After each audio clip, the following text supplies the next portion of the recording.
의 사람나라 구강입니다. 오늘 제목은 분단 누가 책임을 져야 되냐, 이 문제를 가지고 얘기를 하고, 왜 우리는 해방의 국면에서 여러 가지 좋은 시나리오가 가능한데도 불구하고 최악의 시나리오를 썼을까?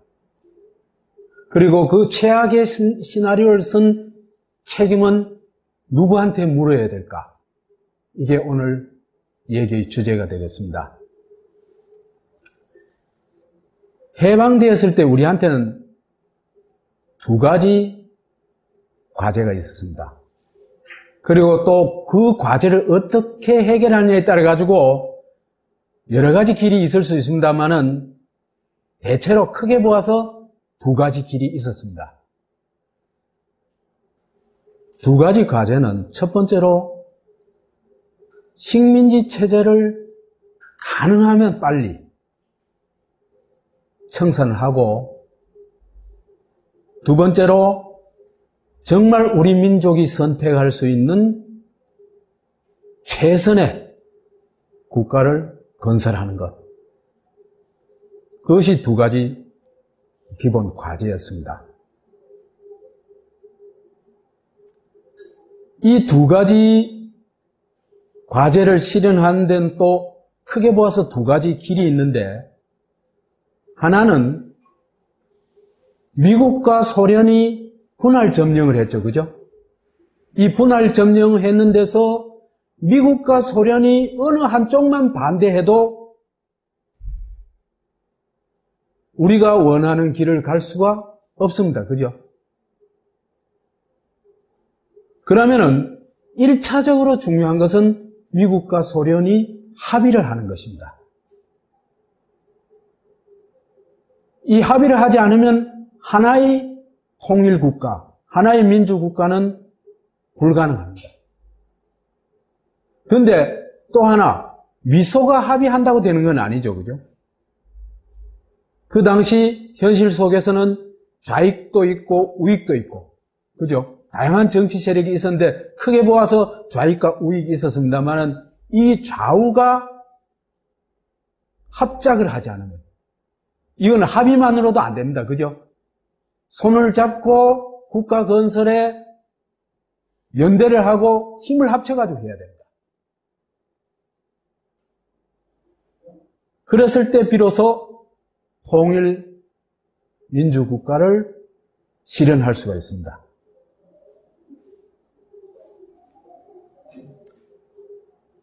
그래서 1차 과제는 미국과 소련이 좋다, 뭐 그게 대한민국이든 그 조선인민공화국이든 무슨 나라든 간에 여하튼 하나의 국가를 만들자, 우리 같이.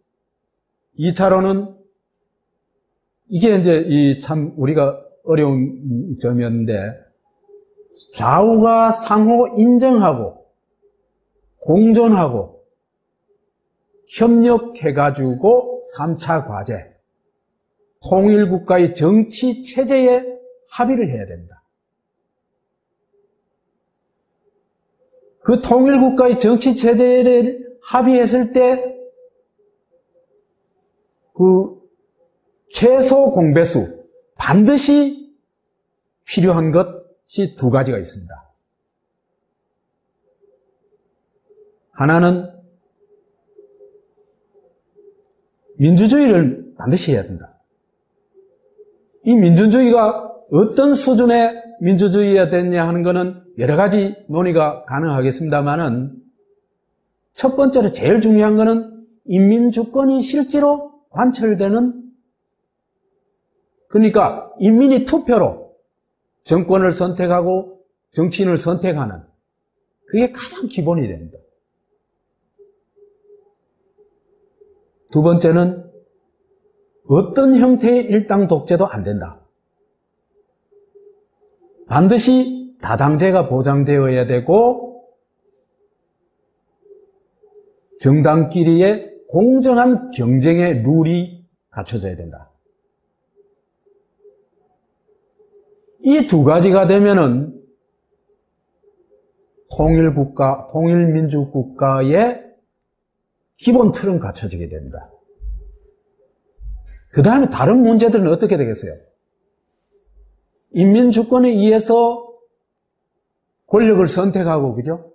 그 다음에 그 권력을 잡은 세력과 여당과 야당이 어떤 논의를 통해서 해결해 가면 되겠죠. 그죠?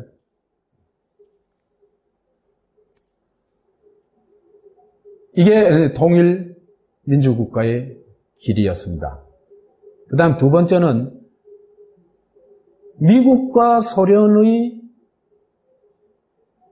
군정이 성공을 해가지고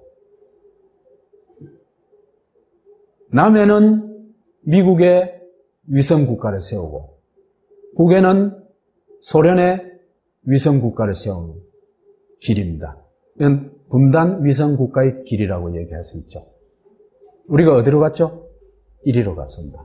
1위로 갔는데 1위로 가면서도 최악의 코스로 갔습니다. 그래서 우리가 지금 뭐라고 제목을 붙였죠? 최악의 시나리오. 그 시나리오는 우리가 쓴 것입니다. 그죠?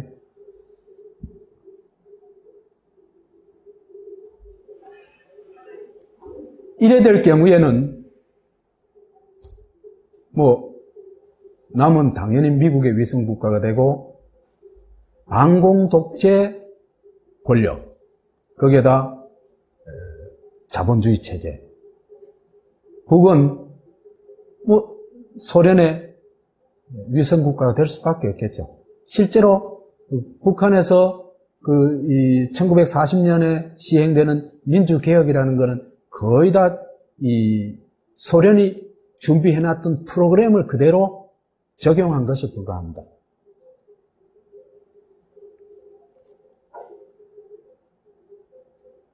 그래서 이제 공산 독재 정권이 수립되고 사회주의 체제가 정착되겠죠. 그죠?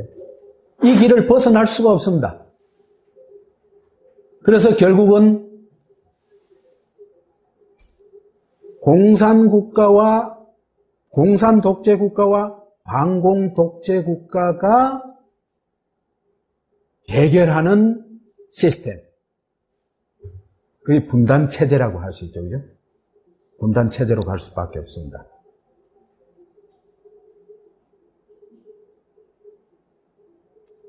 그런데 우리는 실제로 이제 이 분단으로 갔죠. 그죠? 분단 위성국가로 갔는데 왜 이렇게 됐냐?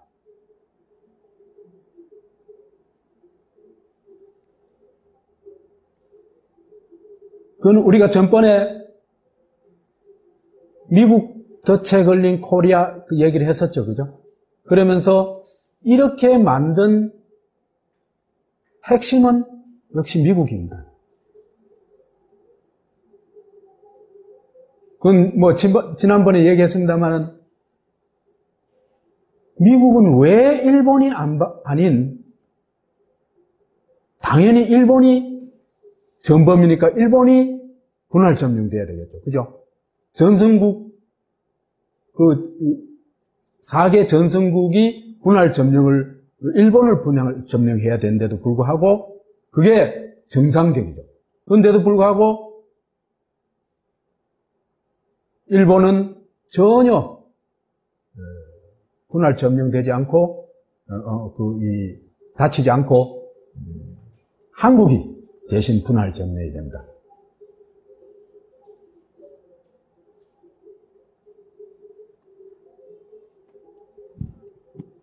그래서 이제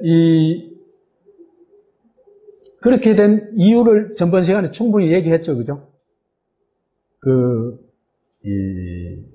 원자폭탄을 터뜨려가지고 일본의 항복을 일찍 받으면서 소련이 개입할 수 있는 여러 가지 여지를 차단해버리고, 그죠? 그 일본을 독식하는 것이 목적이었죠. 그렇죠. 그죠? 그리고는 소련의 팽창주의, 그 공산주의 확산을 막는 저지선으로 이제 38선을 그은 겁니다.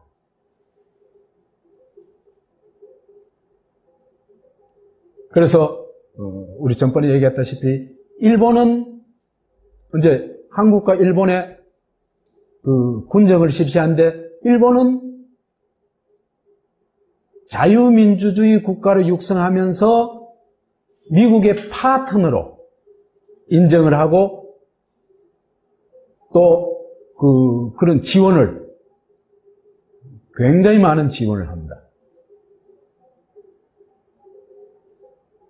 거기에 비해서 한국은 미국의 대소봉쇄 전선, 최전선, 그죠? 방공 최전선으로 만들어놨죠. 그렇죠, 그죠? 그 방공 최전선으로 만드는데 결정적인 조건이 있어요. 그건 뭘까? 무엇일까요? 한국군에 대한 통제권을 가져야 되겠죠. 그죠? 그렇죠? 그러면 한국군이 미국에 의해서 완전히 통제되고 미국의 지휘하에 있게 됩니다. 그죠?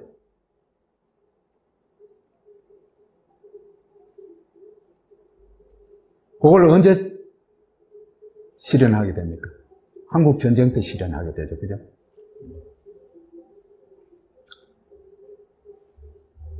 그래서 한국은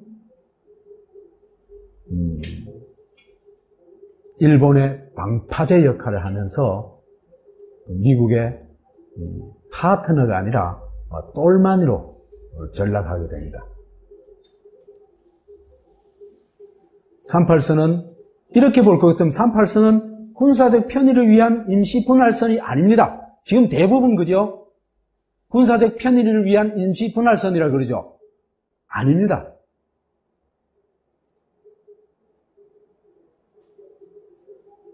임시 분할선일 것 같으면 군정을 할 필요가 없죠.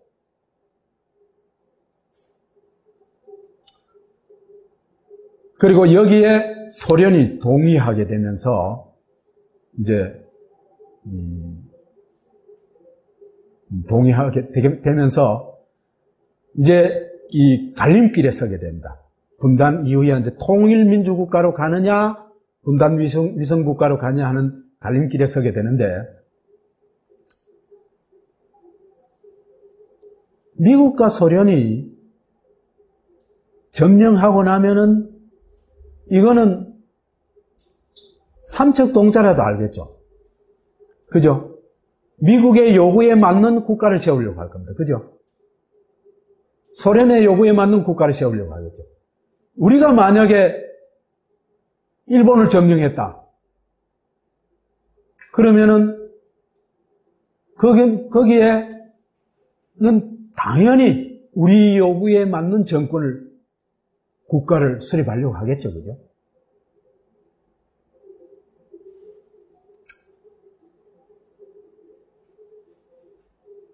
그래서 이제 미국은 반공기지를 건설하는 것이 반공기지 중에서도 최전선의 기지. 그죠? 소련 봉쇄의 최전선이니까 그걸 만드는 게 가장 중요하고 소련은 공산주의로 확산시키는, 그죠? 또 기지로 만들려고 할 겁니다.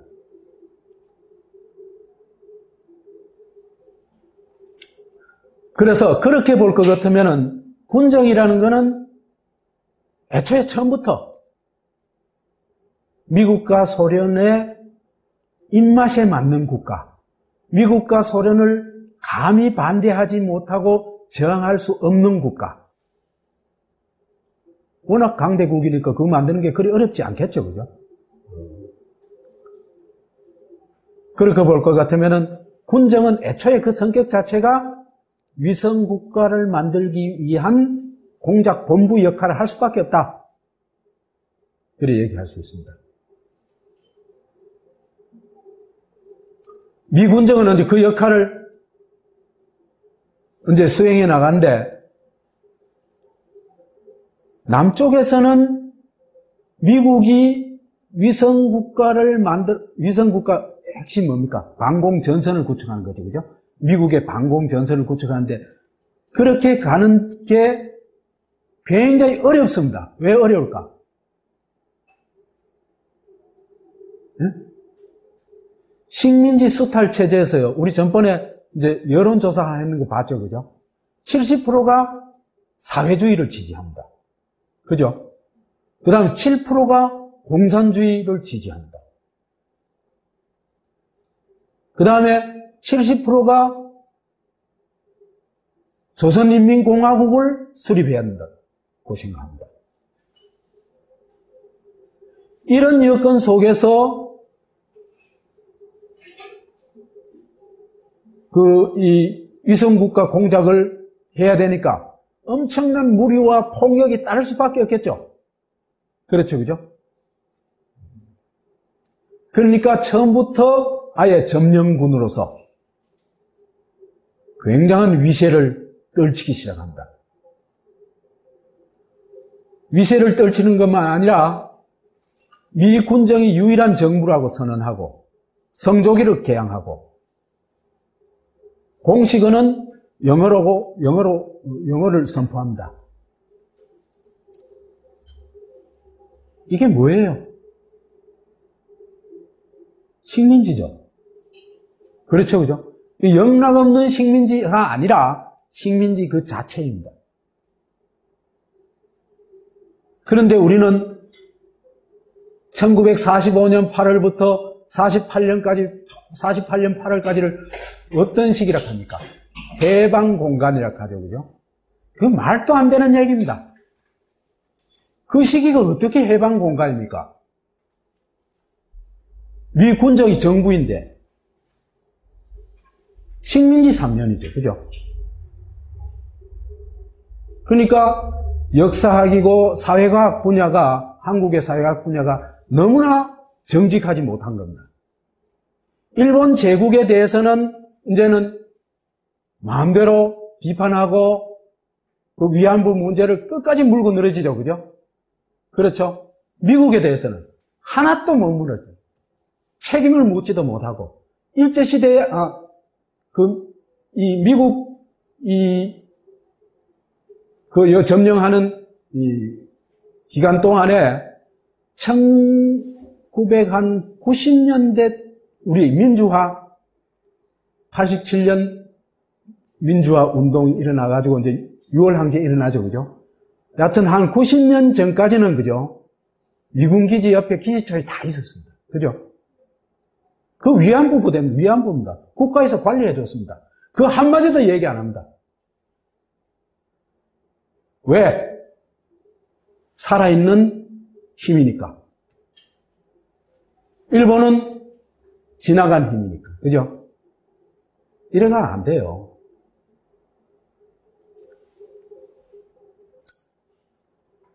근데 미국은 한국인의 정권, 국가, 자치 조직을 전부 부정하고 파괴해버립니다.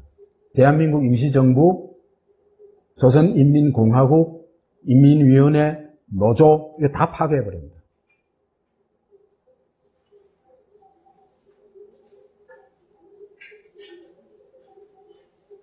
그 다음에 반공주의 노선을 끝없이 관찰하면서 조선공산당을 부정할 뿐만 아니라 민족주의 세력까지도 타파해버립니다.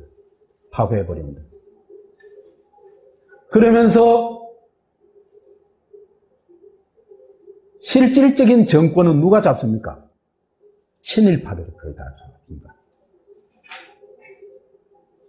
그죠? 관계, 경찰, 군인. 경찰과 군인, 이거는 그죠? 양대 무장력이죠, 그죠? 그렇죠? 군인은 대외적 무장력이고, 경찰은 대내 무장력이죠, 그죠? 이게 친일파가 다 잡아버립니다. 그러니까,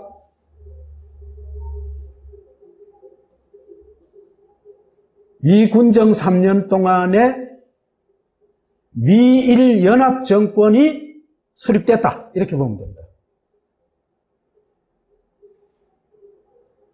그 나라가 대한민국일까? 껍데기는 그래 달아놨죠. 간판은 그죠? 대한민국이라 달아놨죠. 그죠? 그 나라는 절대 대한민국이 될 수가 없습니다. 왜? 권력을 이 사람들이 다 잡고 있는데. 그러다 보니까 여기에는 반공 테러가 일상화합니다. 반공 사륙이 어마어마하게 자행됩니다. 근데 이게 진짜 반공 테러냐? 아니에요. 그죠? 공산당이기 때문에 죽은 사람은 10분의 1도 안 됩니다. 그죠? 소위 사후 빨갱이가 되어버립니다. 쥐기 놔놓고 빨갱이로 만들어버립니다. 그죠?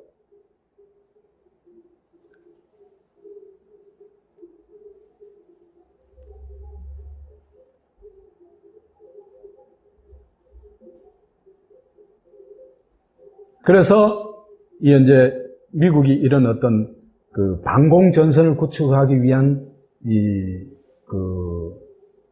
군정을 강력하게 집행해 나갑니다. 그죠? 소련 군정은요, 얼른 보면 군정이 아닌 것 같습니다. 그런데 이거는 남한에서는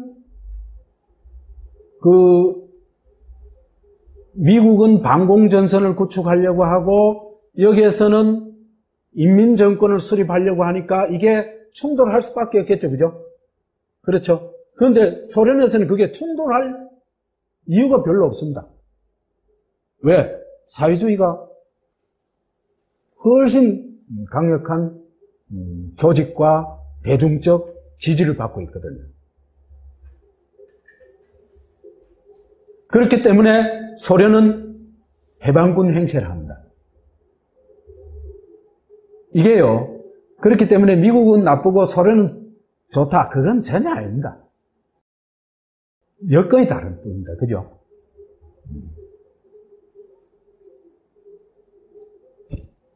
그래서 미국과는 반대로 한국인의 자치 조직을 거의 전적으로 인정을 합니다.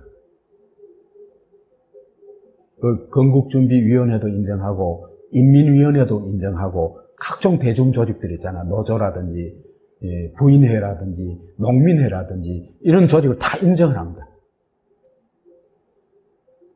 그러다 보니까 남에서는 정부 수립이 굉장히 갈등이 심해가지고 이게 지연될 수밖에 없겠죠. 그죠? 금방 수립이 안 되겠죠. 불가능합니다. 그거는. 그런데 사실은 북한에서는요, 1940년, 46년, 그러니까 해방되고 한 6개월 후에 실질적으로 김일성 정권이 수립이 됩니다. 이건 나중에 얘기할게요. 그리고 김일성 정권 주도하에, 그 다음에 소련의 강력한 지원하에 친일파를 제거하고 민주개혁을 단행하게 됩니다. 이때까지만 해도 북이 남에 비해서 월등한 어떤 역사적 정당성을 가지고 있었다. 이래 얘기할 수도 있습니다.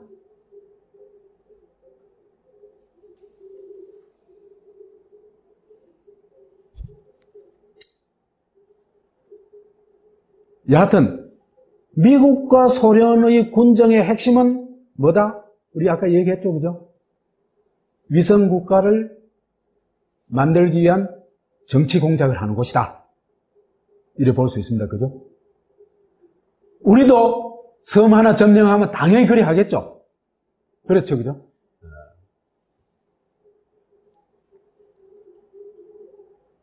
근데 여기에 철저히 그들의 이해관계를 눈치채고 그 앞잡이 역할을 하는 사람이 전형적으로 그 앞자기 역할을 한 전형이 남에도 북에도 한 사람씩 나타납니다. 결국 그 두 사람이 그 정권을 잡죠. 그죠? 남에서는 이승만이 그 앞잡이로 나타나는데, 이승만이 어떤 사람인지 보여주는 좀 재미있는, 요즘 이승만이 많이 폭로되죠, 그죠? 이승만이 정말 개차반이었다는 게 거의 이제 거의 다 드러나죠. 독립운동하면서 사실은 깡패 역할을 하고, 그 다음에 독립운동 자금 유용하고, 그 다음에 그 나라를 위탁 통치를 청원하면서 거의 그 나라를 팔아먹는 수준의 그런 역할을 서슴지 않고 하는 인물이고, 그 다음에 또 뭡니까? 한국 전쟁이 일어나자마자 제일 먼저 도망가면서, 그죠? 한강 철교를 폭발하고, 그 다음에 며칠 지나지 않아도, 오세 이틀 지나가지고 얘기를 합니다만은, 일본에 망명정부를 요청하고, 이건 도저히 상상할 수 없는 인간이에요.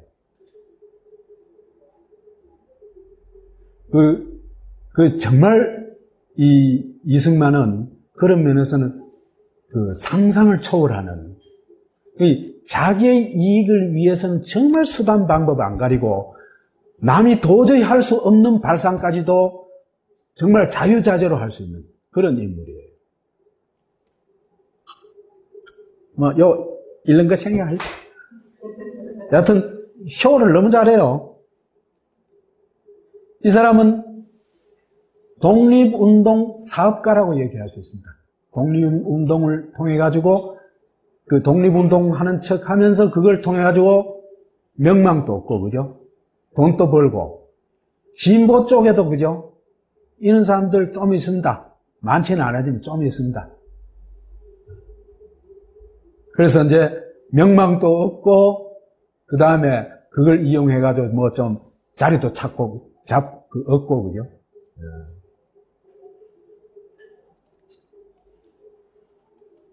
이 사람 사실은요, 반일 운동한 게 전무합니다. 1942년도에 일본의 소리에서 몇 번 있잖아요, 그죠? 미국의 소리 방송에 몇 번 출연해가지고, 그 독립을 기다리라 하는 그런 얘기 몇 번 연설 몇 번 한 거, 그 이외에 별로 없어요, 이 사람 한 일이. 오히려 일본의 조선 지배를 찬양하기도 합니다. 이게 누구한테서 이런 얘기를 할까? 누구 앞에서 이런 얘기를 할까? 한국인 앞에는 이런 얘기 절대 안 하겠죠? 그죠? 누구한테? 미국 앞에서. 미국 언론과 인터뷰에서 한 얘기입니다. 그 다음에 독립운동가를 테러리스트, 살인자로 매도합니다. 이게 그죠? 미국식 논리 참 웃겨요. 저거는 이라크에, 그죠? 얼마나 많은 포탄을 퍼부었습니까, 그죠? 일본에는 원자 폭탄까지 터뜨렸잖아요, 그죠? 수십만을 죽이는 폭탄을 터뜨리고 공격을 하는 거는 괜찮고, 수류탄 하나 던지는 건 테러예요. 그게 미국식입니다. 그죠? 이게 말이 되는 얘기입니까, 이게? 진짜 20세기 1980년대 이후에 최악의 전범은 누굽니까? 부시입니다.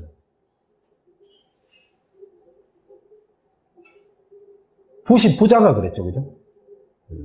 걸프전하고 이라크 전쟁. 그 말도 웃긴 말이에요. 걸프전이 뭐예요? 걸프에서 뭡니까? 이 사우디하고 뭐 딴 나라하고 이라크하고 이런 나라들이 싸운 거잖아요. 그죠? 그게 아니고 미국의 걸프 침략 전쟁. 미국의 이라크 침략 전쟁. 그겁니다. 핵심은. 베트남 전쟁도 마찬가지입니다. 베트남 전쟁이 말이 정말 베트남 저것끼리 내전한 거 같잖아요. 그죠? 아니죠. 그죠?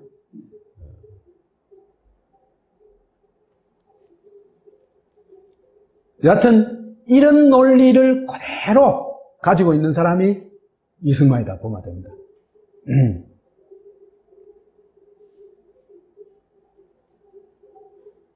그래서 미 CIA 보고서에는 이런 정말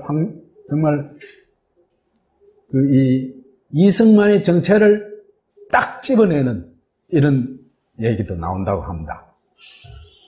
이승만은 사적인 권력욕을 채우기 위해 독립운동을 했다. 이 목적을 추구하며 그는 자신의 출세를 위해 수단 방법을 가리지 않았다. 그 CIA의 보고서가 뭐 100% 맞지 않았겠지만은 굉장히 많은 정보에 의해서 이런 결론을 내린 거거든요. 그러면은 이런 짓을 한 사례들이 CIA가 알고 있는 것만 해도 굉장히 많다 이런 얘기 되겠죠. 그렇죠? 이러다 보니까 독립운동가들도 참 순진해요. 어떤 면에서. 일본 식민지가 돼 있으니까 미국이 우리의 구세주가 될 수 있을 거란 착각을 많이 하고 있었어요. 특히 어떤 사람들이 그렇게 했어요? 기독교 계통 사람들이 그랬습니다. 그러다 보니까 미국 프린스턴 박사다 그러니까 이게 껍벅 가는 거예요. 지금도 그렇죠, 그죠? 아직도 그래요, 한국이.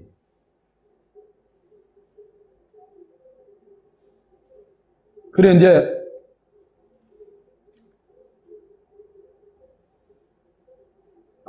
그래 되다 보니까, 이제, 이, 임시정부의, 대통령이 되는데, 이 임시정부의 대통령이란, 대통령이 되기 전이지만, 이 사람을 대통령으로 뽑은 그 자체가 말하자면 우리 독립운동 하는 사람들의 정서를 좀 잘 보여주고 있다. 이렇게 볼 수 있겠죠. 그죠? 그렇죠. 그죠? 그 위임 통치를 청문한 건 그거는 전번에 얘기 한번 했었지 싶습니다. 그죠? 윌슨한테 청원서를 내가지고 국제연맹에서 위탁 통치를 해달라고 하는 겁니다. 그게 가능한 일이 아니잖아요. 그죠? 가능한 일이 아닌데 왜 이런 제안을 했을까? 왜 그런 제안을 했을까요?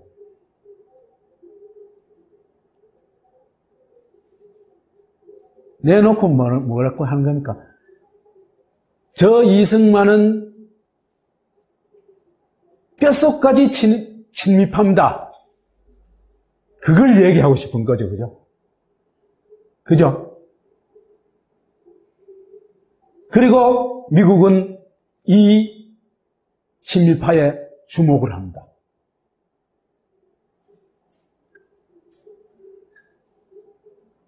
그 다음에 독립운동 자금 유용하고 뭐 이런 거는, 그 다음에 한국 전쟁 때도 참 괴상한 행동들을 하죠. 도저히 이해할 수 없는 행동들을 하죠. 그리고 종전을 앞둔 무렵에 미군 정보당국이 여러 경로로 한국에 잠재적 지도자들에 대한 조사를 해봤습니다. 그런데 그 명단에 이승만은 없습니다. 그러니까 1925년에 탄핵된 이후에 이미 독립운동 세력으로부터 탈락해 있었을 뿐만 아니라 뭐다? 잊혀진 존재가 되었다는 겁니다.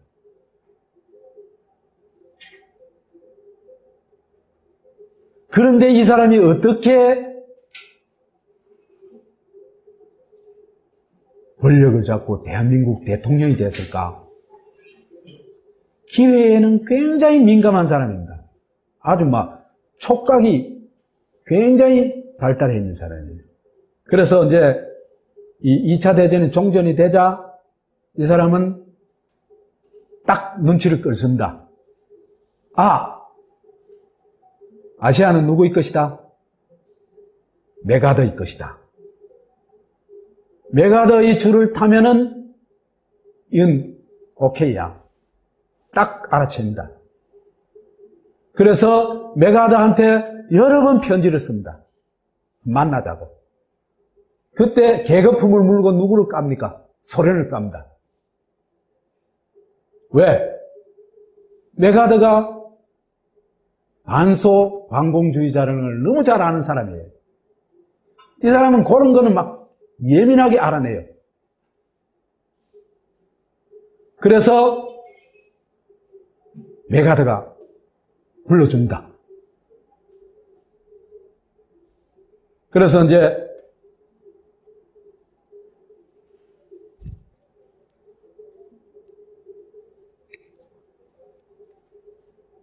메가더가 불러가지고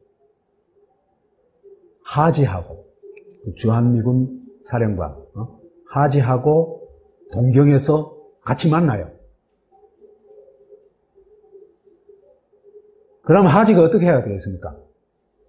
메가더가 이승만하고 같이 만나면서 하지를 불렀다. 하지가 어떻게 했어요? 이승만을 완전히 떠받들겠죠, 그죠?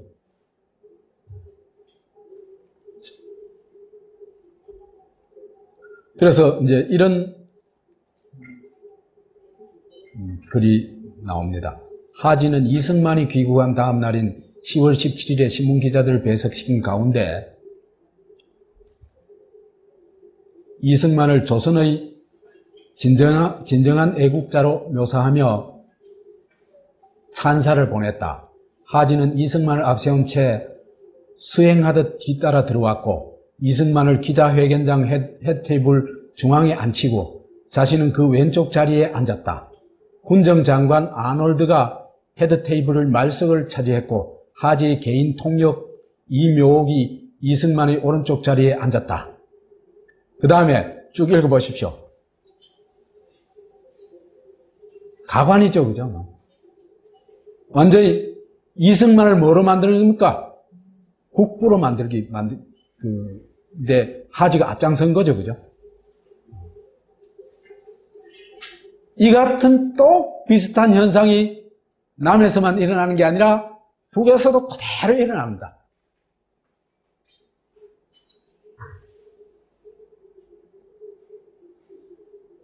이 가운데 조선 사람의 위대한 지도자가 있으니 소개하겠습니다. 이렇게 얘기해요.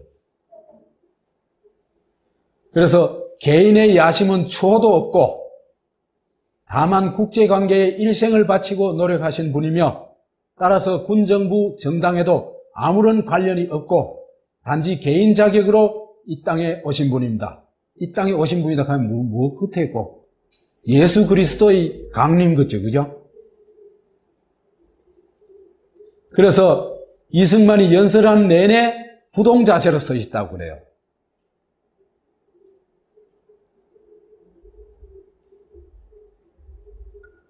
그러다 보니까 이승만에 대한 지원을 뭐 아낌없이 하겠죠, 그죠?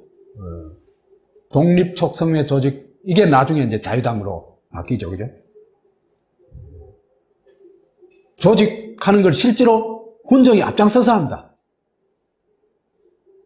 그 다음 지원하고. 이승만과 한민당에 대해서 반공 반탁 운동을 지원해주고, 단독 정부 수립도 이승만이 앞장서가지고 하죠.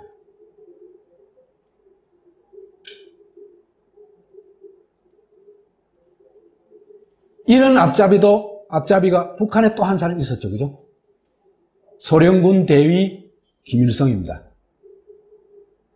저는요, 모든 걸 객관적으로 보려고 노력을 해요. 그래서 제가 제일 싫어하는 것, 신화입니다. 있는 그대로 봐야 된다. 신화적으로 보면은 문제가 뒷꼬이고 왜곡되고, 그 다음에 그 신화에 그 틈을 타고 이 거짓이 그제 진실로 둔갑하고, 그 다음에 이 절대 권력이 탄생하고, 그죠? 그래 됩니다.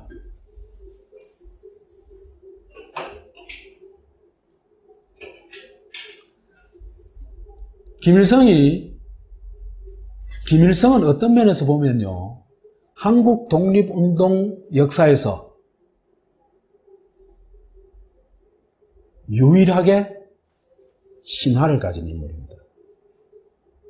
그건 대단합니다. 왜 그게 대단하다고 얘기할 수 있냐 하면요, 육문중학이라는 그 만주에 있는 중학교를 다니는데 중학교 때부터 공산주의 운동을 합니다.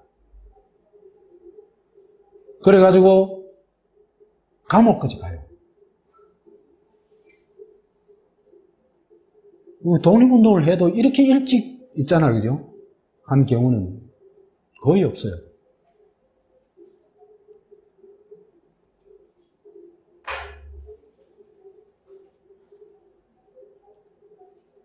그 다음에 또, 만주에서 중국군과 더불어가지고 항일운동 하죠, 그죠? 그래서 동북항일연군에 소속돼가지고, 독립운동을 합니다. 그 다음에 이제, 김일성 신화를 만들어준 핵심이 뭐냐면, 이 보천보 전투입니다. 근데, 이 보천보 전투라는 게 사실은 별거 아닌데, 일본 순사 죽인 것도 아니에요. 근데 이게 이게 워낙 일제시대니까, 그죠? 이게 엄청난 이 항일운동으로, 보도가 됩니다. 그런데 이 김일성 신화를 만드는데 결정적인 역할을 한 게 누구냐? 참 그 아이러니예요. 동아일보예요.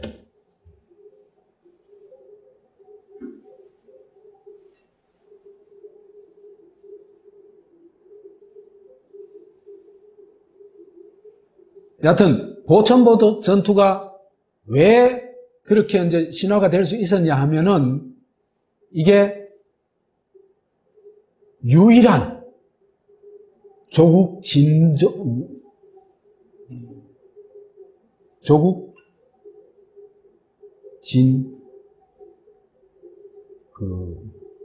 진입전쟁이라고 할까, 그죠?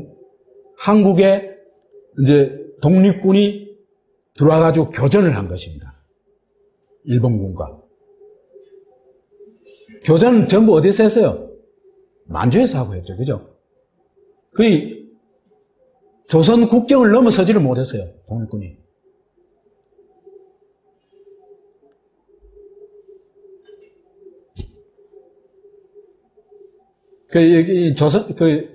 동아일보가, 그죠? 무슨 신바람이 났는지 그때, 여하튼 엄청나게 연일 보도를 대대적으로 보도를 합니다. 이런 거 보면요, 일제시대의 보도가 유신시대보다는 훨씬 자유로웠다, 이래 얘기할 수 있습니다. 아닙니까? 유신시대 이런 거 절대 보도 안 됩니다.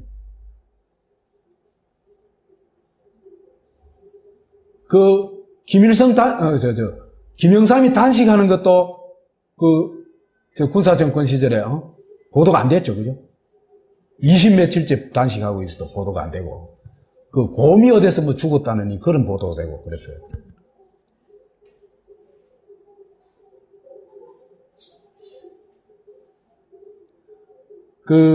김일성이 젊은 나이에 탁월한 리더십을 발휘한 것은 확실하다. 특히 이제 88 여단 시절에 소련군으로 있을 때 88 여단 시절에 한국 군인이 한 200명 정도 됐는데 그 군인이 이제 한국으로 진공할 때 조국 진공입니다. 그죠? 옛날에 보천포 전투가 조국 진공 전쟁이다 이렇게 부릅니다. 근데 여하튼 88 여단 시절에 이제 이 3인방이 있었어요. 3인방. 최용건, 김책, 김일성. 말하자면 일종의 독립운동에 있어서의 무장 독립운동에 있어서 신화적 인물들입니다. 근데 여기에서 한국으로 돌아올 때 조선 공작단 단장을 뽑는데 김일성이 뽑혔어요. 그것도 최용건하고 김책이 김일성을 추대했어요. 근데 최용건은 1900년생입니다. 김일성보다 12살 많아요. 김책은 김일성보다 9살 많아요. 그러면 이런 사람이 김일성을 단장으로 추대할 정도면은 김일성의 리더십은 일단 인정해 줄 수 있다. 이렇게 얘기를 할 수 있습니다. 해방 당시에 34살이었고. 그러니까 이제 모 장군이 나타날 줄 알았다가 사람들이 막 깜짝 놀란 거죠.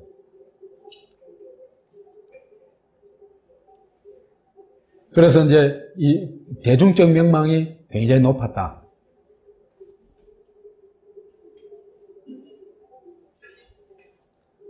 소련군 대위가 돼서 소련군과 함께 귀국하게 되는데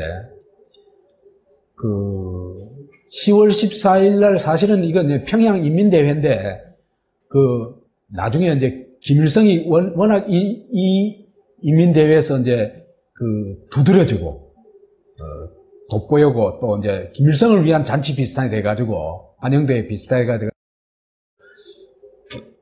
김일성 장군 환영대회라고 나중에 이름 붙였어요. 그 다음에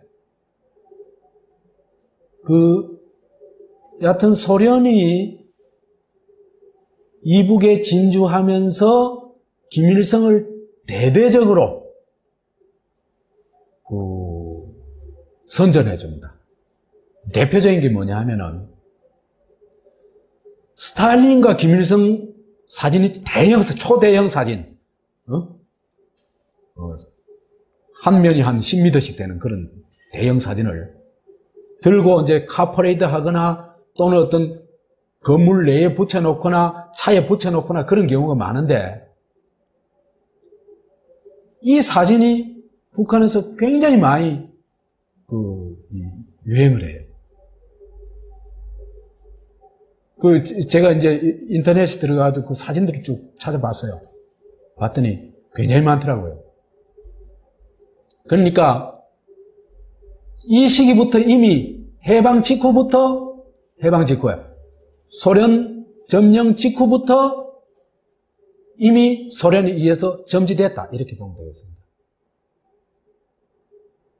그렇기 때문에 스탈린 대원선대요. 그때는 소련에서는 스탈린은 거의 유일체제입니다. 말하자면 유일체제. 그 스탈린하고 동격으로 인정받아야 돼요. 그래서 사실상 소련 점령과 함께 김일성 정권이 거의 탄생한 거나 다름없다. 이렇게 볼 수 있습니다.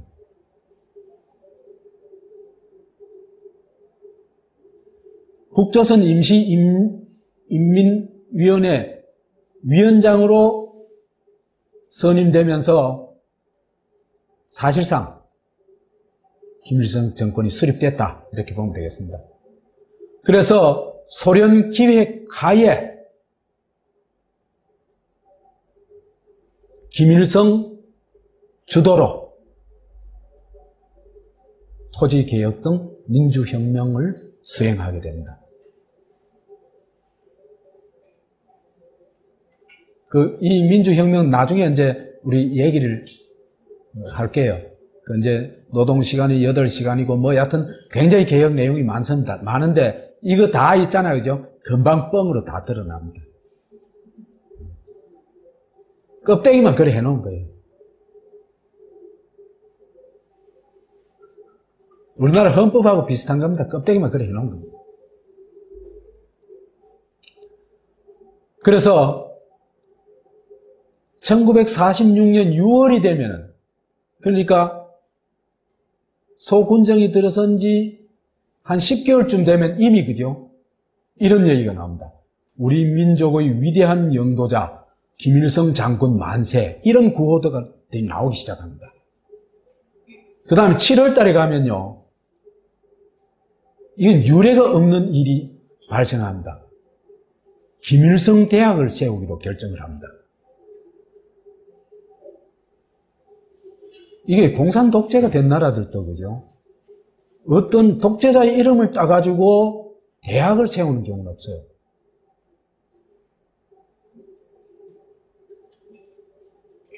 그래서 처음부터 있잖아요, 그죠? 북한에서는 이런, 말하자면은 겉으로는 통일을 얘기하면서도 실질적으로는, 그죠?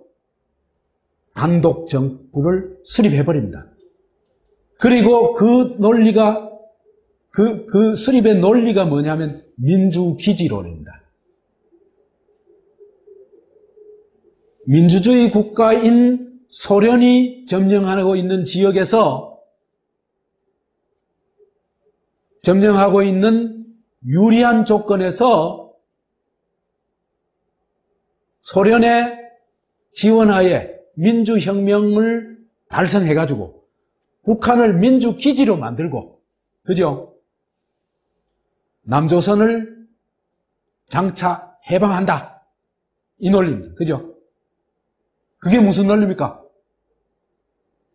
단독정부 논리죠. 그죠? 그럼 통일은 언제 한다? 나중에 한다. 그 얘기입니다. 그러니까 남쪽의 이승만 쪽만 그런 게 아니고, 이승만 한민당이 그런 게 아니고, 북한도 마찬가지 요 길로 갔다는 겁니다. 이게 이제 우리 현대사의 비극입니다. 그래서 최악의 시나리오가 이제 이래 되면 만들어지겠죠, 그죠? 미군정하고 소군정은 위성국가를 세우고 싶어 하죠, 그죠? 그런데 그 앞장선 놈들 딱 나타났죠? 그죠? 그러면 이제 이거는 뭐 술술 풀려나가야 됩니다.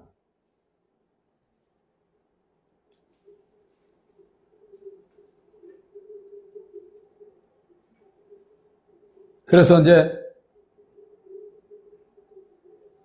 그런데 우리한테는 진짜 예상치도 못했던 천재 1호의 기회가 왔습니다. 모스크바 삼상회의에서, 그죠? 조선민주주의 임시정부를 수립하기로 결정을 했습니다. 이건 우리한테는 정말 하늘이 준 기회였습니다.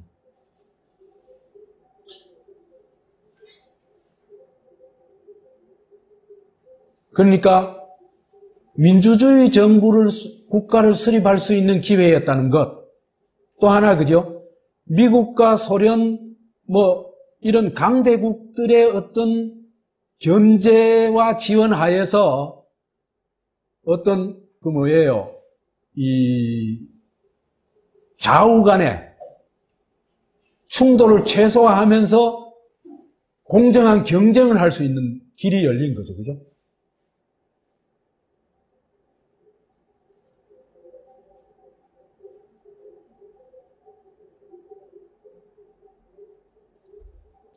그래서 이제 여기서 결정된 게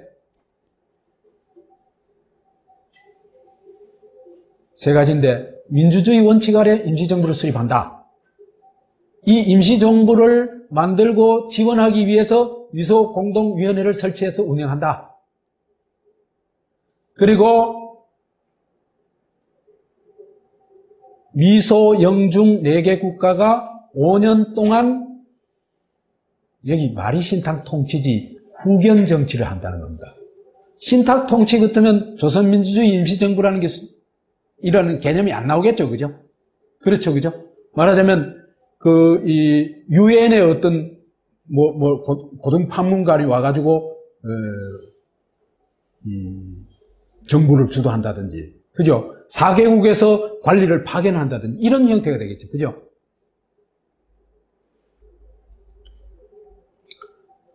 이래 되면 어떻게 되겠습니까?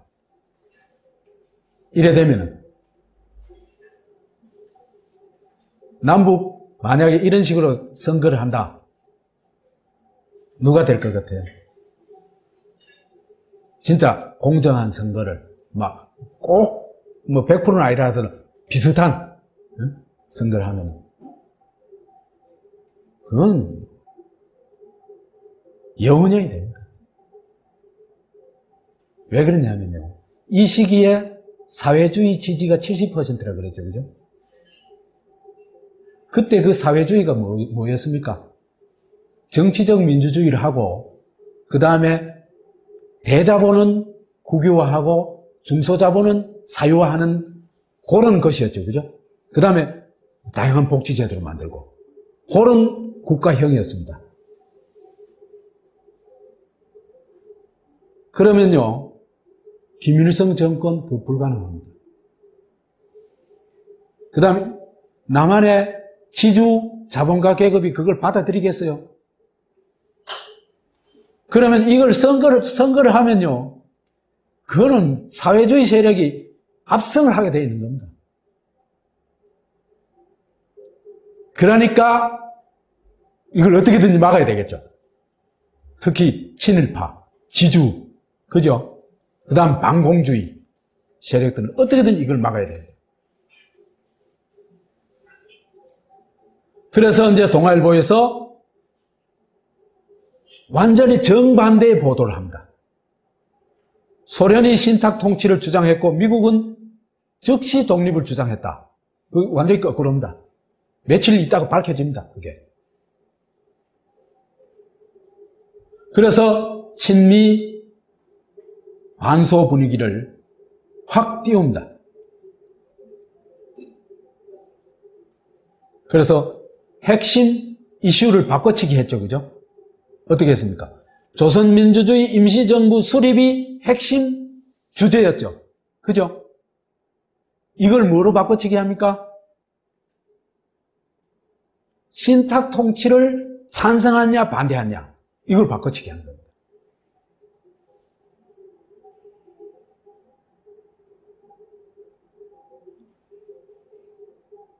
그래서 대중의 원초적인 민족 자결주의를 자극하죠, 그죠?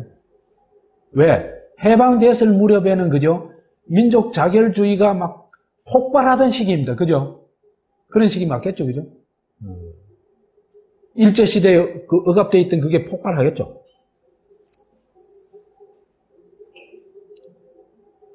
그래서 찬탁은 친소고, 친공이고, 반민족이다.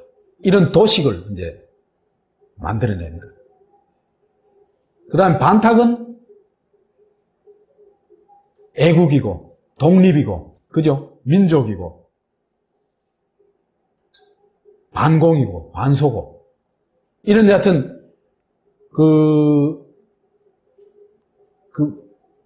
요즘 말하는 프레임 싸움을 했는데, 말하자면 이 프레임 싸움에는 역시 우파들이 아주 강합니다. 왜? 왜 강할까? 네? 이승만 봤죠, 그죠? 자기의 어떤 대의명분이나 원칙이나 이런 게 중요한 게 아니고 자기의 권력, 자기의 이익에 따라서 뭐든지 그거에 맞게 각색해내죠. 그렇죠, 그죠? 그 능력은 기회주의자들이 막 탁월합니다.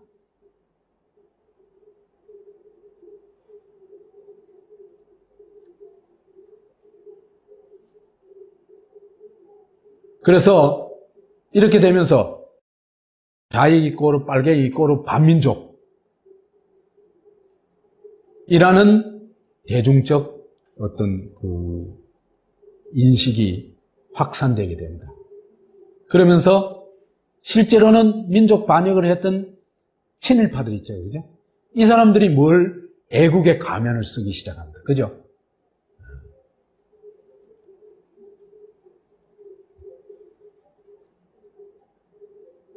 그래서 이제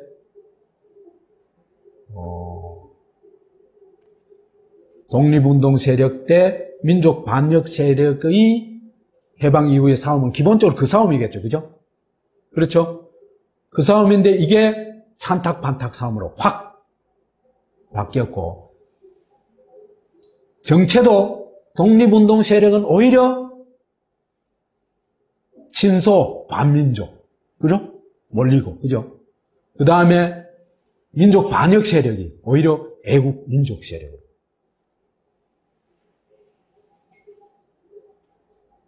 이렇게 해서 전세가 말하자면 7대 한 70%대 한 10% 남짓이니까, 그러니까 한 8대 2 정도의 그 압도적인 좌파 우위, 그 다음 민족 그 세력 우위, 좌파 민족 세력, 이쪽에 그 독립운동 세력, 이쪽이 우위였던 것이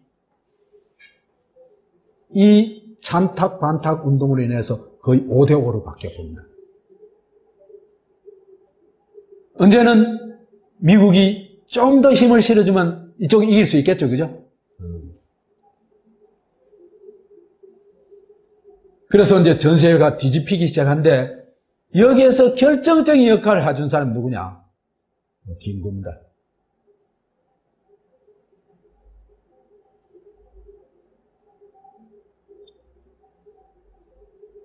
김구가 제가 아무것도 안 한 사람이 평생을 독립운동에 바친 사람을 이렇게 얘기하는 데 따른 저도 좀 마음이 그렇습니다.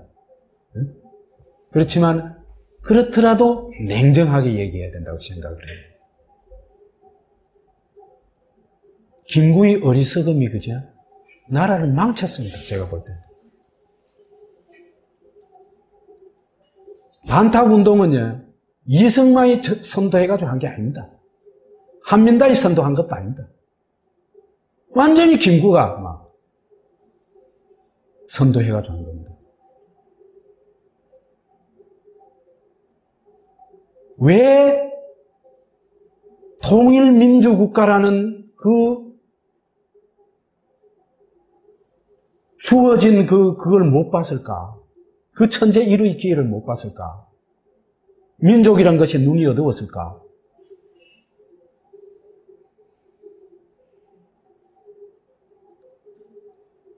그리고요, 김구는요, 나중에 이제 통일로 돌아서잖아요, 그죠? 그때도 참 허당이에요, 허당. 그 대통령 야망에 들떠 있었어요.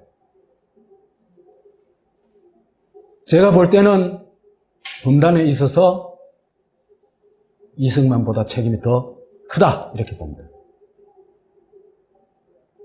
왜? 결정적인 순간에 있잖아, 그죠? 결정적인 역할을 해버리면, 그죠? 나중에 뒤집으려고 그래요. 뒤집을 수가 없어요. 이승만은 눈치를 봤어요. 근데 이 사람은 그냥 막 치고 나와가지고,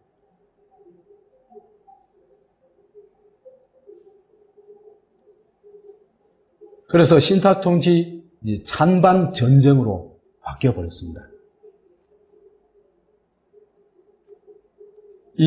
그래서 절체절명의 기회를 놓쳐버렸고, 우익은 그 열세를 만회하기 위해서 더욱더 반탁운동에 막 올인합니다.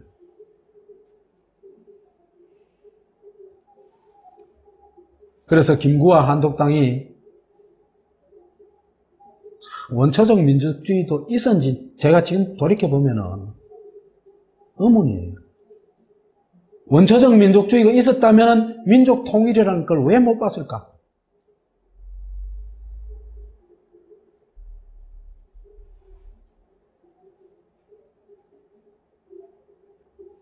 이승만은 지가 권력 잡을 생각에 있잖아, 그죠? 굉장히 유리하게 요 국면을 만들어갑니다. 한민당은 좀 다르죠, 그죠? 이건 친일했는 사람들이니까, 그 다음 지주들이니까 살아남아야 되죠, 그죠? 이 사람들은 진짜 죽기 살기로 한 겁니다.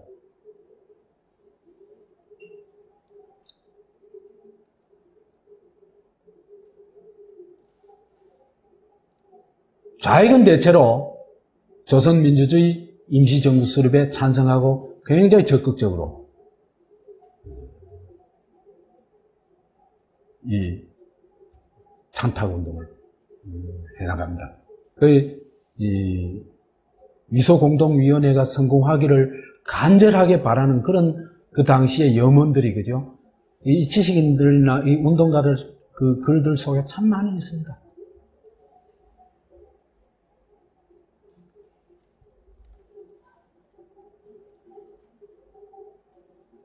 요즘에 언론들이 그제 박근혜 유승민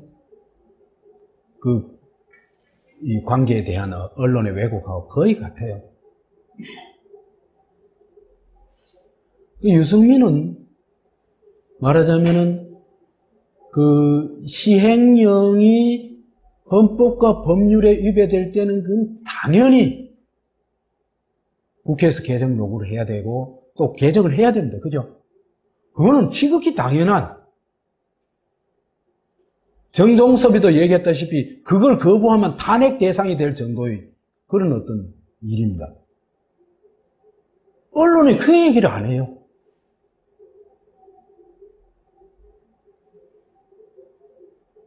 그러면은 유승민은 한국의 헌법과 민주주의를 수호하기 위한 역할을 했는 거 제대로 한 거죠.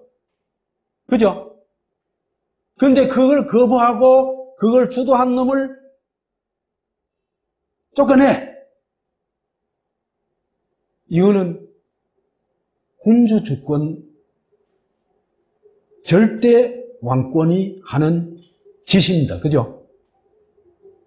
그럼 언론이 그래 얘기를 해야 될 거 아니에요. 그런데 둘이 무슨 맞짱 뜨는 싸움인 것처럼 얘기를 하고 있어요. 그죠? 그 다음엔 대통령이 적하는데 버틸 수 있겠나? 이렇게 하고 있어요.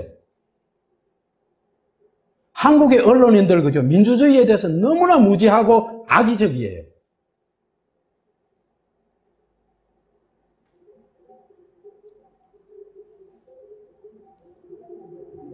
그래서 미소공동위원회가 결렬되면서 통일민주국가 건설의 꿈은 완전히 사라져버립니다.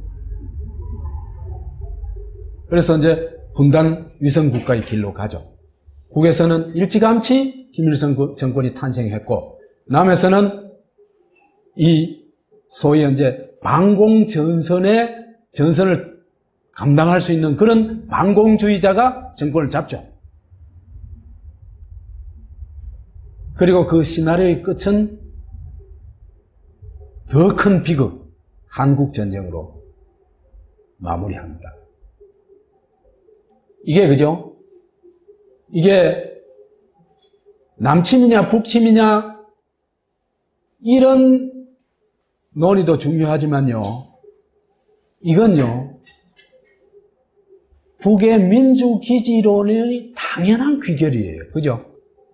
그리고 그런 민주기지론이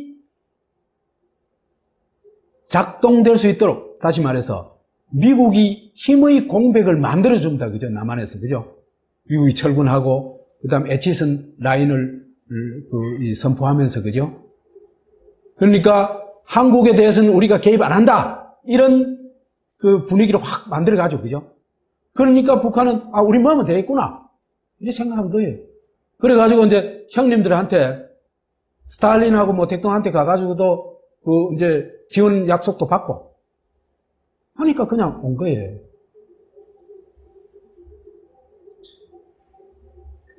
그렇기 때문에 이거는 미국도 저는 어떤 이 정치적 계략이 있지 않았냐 하는 생각을 합니다. 그렇지만 여하튼 전쟁의 이 논리는 민주기진론에서 비롯됐다. 이래 얘기를 할 수 있습니다.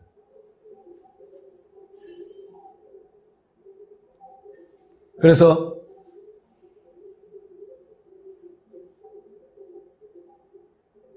이제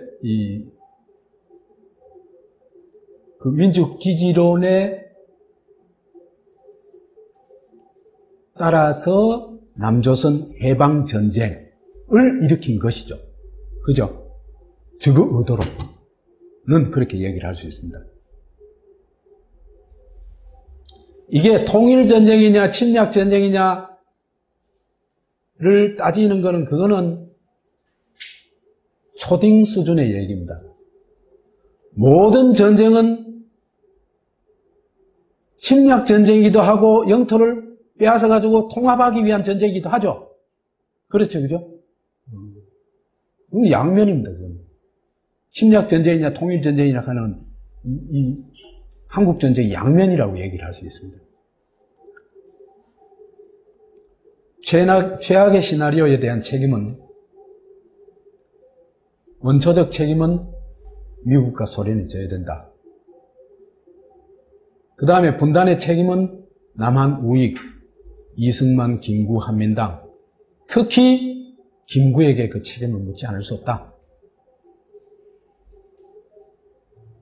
국은 김일성. 그 다음에 전쟁 시작의 책임은 김일성에게 물어야 되겠고, 그 다음에 전쟁 과정에서 100만 정도의 민간인을 학살한 범죄는 그죠? 이건 인류사적 범죄예요. 이승만의 범죄는 절대로 용서하면 안 됩니다. 그래서 저는 국립묘지에서 이승만과 박정희의 묘를 파내야 대한민국이 진짜 대한민국이 될 수 있다고 생각을 해요.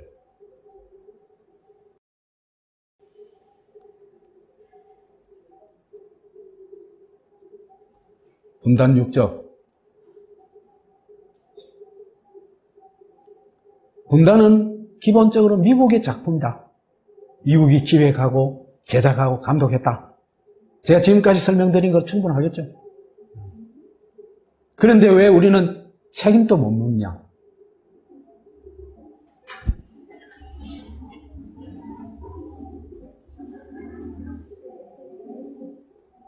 그런데 미국은 어떻게? 사실은 분단 원흉이죠, 그죠? 분단 원흉에서 대한민국의 구세주로 둔갑할 수 있었을까? 이 진짜 재밌죠?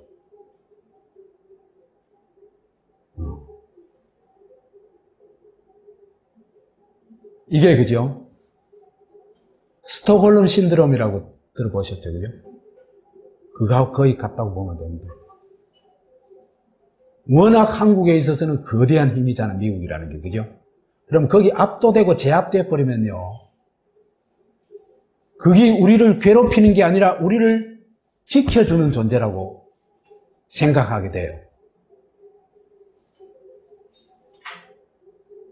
그래서 이제 우리가 국력이 좀 커지면서 어떻게 합니까? 효순이 반미운동도 나오죠, 그죠? 우리가 힘이 좀 더 커져야 돼요.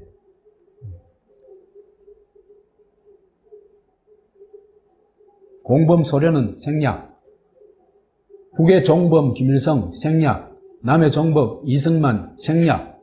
이건 설명 안 해도 알겠죠, 그죠? 남의 행동대장 누가 제가 김구를 모독한다고 해도 어쩔 수 없어요. 저는 이건 오래전부터 이런 얘기를 하고 싶은데 아직 못하고 있었어요.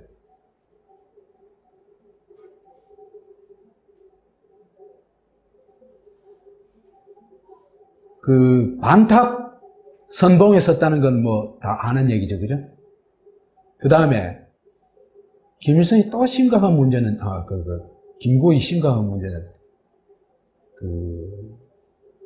쉽게 테러를 한다는 겁니다. 그래서 이제 이 뉴라이트에서 테러리스트라는 얘기 그것이 나오는 거죠. 그 말은 정당하지 않지만은 그죠? 예를 들면은 1946년에 그죠? 백이사라는 곳에서 이 백이사가 이제 이 명령체계가 이래 된대요.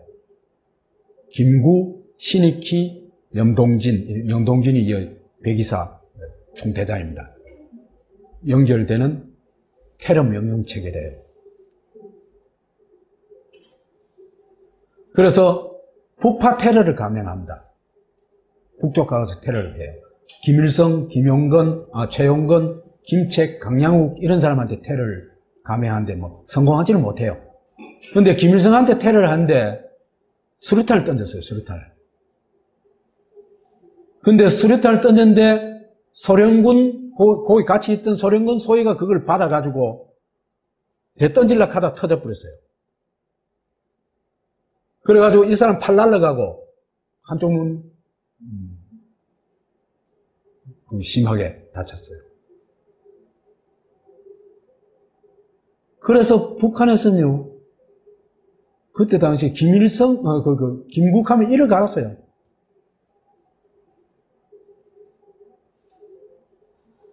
그 다음에 송진우, 장덕수 테러에도 연관되어 있다고 보고 있습니다. 그 송진우 왜? 모스크바 3.3 협상을 지지한다고 그랬죠, 그죠? 그 포인트만 죽었습니다. 장덕수는 죽고 나가지고, 김구가, 법정에 불려가가지고, 진술까지 해야 됐어요.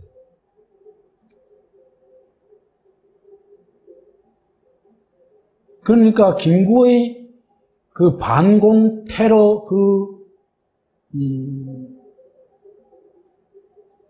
관행이라고 할까, 그런 모습은요, 영 아닙니다.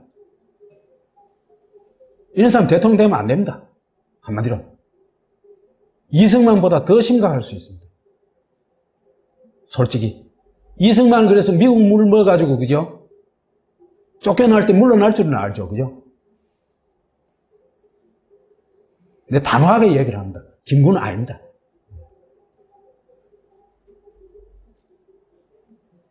그 다음에, 이미 분단국가로 가는 게 거의가 아니고 결정돼 있죠, 그죠? 그런데 남북연석회의는 왜 가요? 평양은 왜 갑니까? 이게 명분 찾겠다는 거거든요. 그러면서 이제 38선을 베고 죽더라도 이래가지고. 저는 진짜 자기가 이런 문제를 인식했다 할 것 같으면 우선 내가 정말 죄인이다 하는 사과부터 해야 돼요. 평생을 독립운동에 바쳤지만은 내가 한순간 판단 잘못으로 말이지 그 통일민주국가의 길을 내가 막는 데 선봉장 역할을 했다. 국민 여러분 나를 죽여주십시오 해야 돼요.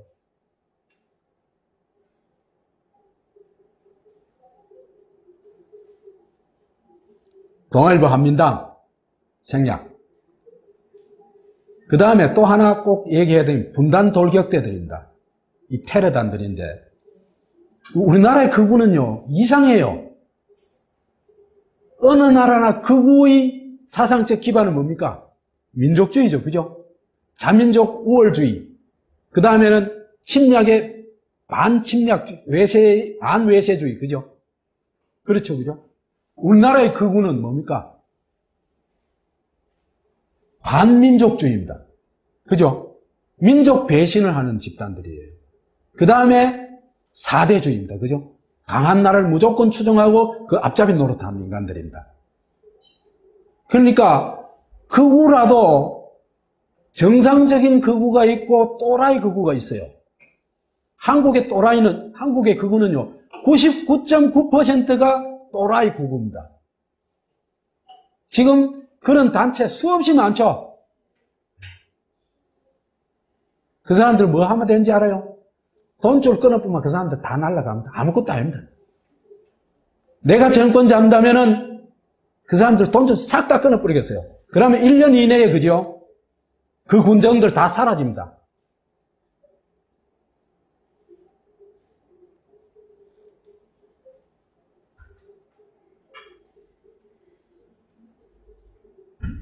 이게 직업 극우 깡패들이거든요. 거의 노동자 임금보다 몇 배씩 이제 돈을 받아요. 그죠? 그 실업자 많을 때니까 이게 뭐, 벌이가 괜찮은 거죠. 그죠? 그러다 보면은 사람이, 그죠? 그, 물불을 안 가리고, 선악을 안 가리고, 그래 되잖아요. 그죠? 그럼 인간 말종이 되게 돼 있어요.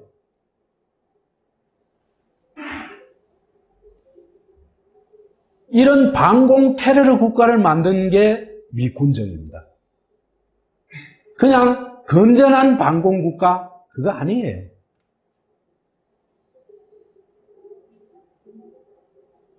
미군정이 주도하기도 했고 조장하기도 했고 방조하기도 했고 이승만, 김구 이런 사람들은 자기 휘하에 테러단을 가지고 있습니다. 서북 청년회, 뭐, 대동 청년회, 뭐, 족청, 그 다음에 이철성이 같은 경우에는 아침마다 그 이승만이 찾아가지고 돈 타가지고 갔다고 그러거든요. 자금 타가지고 갔다고 그러거든요. 그 이철성이 전국 학생 총연맹, 고려대학교가 이런데, 그죠? 이런 짓 너무 많이 했습니다. 정말 부끄러운 대학입니다. 김두한 아시죠, 그죠? 그 뭐 요새 잘 나가는 배우, 대한민국 만세의 외할배, 외정조부, 외정조부라 그러는데 그건 뭐 맞는지 안 맞는지도 모르고 여하튼 그 대한민국 만세 하니까 참 김두한이 정선자가 대한민국 만세 하니까 좀 이상합니다. 그 다음 백이사 아까 얘기했죠, 그죠? 그래서 이제 이런 그 반공 테러 국가를 벗어나는데 얼마나 걸렸냐? 얼마 걸렸습니까? 87년 이후에 겨우 벗어났죠, 그죠? 그렇죠. 그러니까 1945년부터 55, 66, 65, 75, 85, 40여 년 동안 반공 테러 국가에 우리가 살았습니다. 그 반공 테러 국가를 저는 이름을 코메디카로 붙였습니다. 그 반공 테러 국가가 어떻게 이 권력을 유지하고 어떤 짓을 했는지는 또 어떤 시스템을 가지고 있는지는 다음 시간에 얘기하도록 하겠습니다. 마치겠습니다.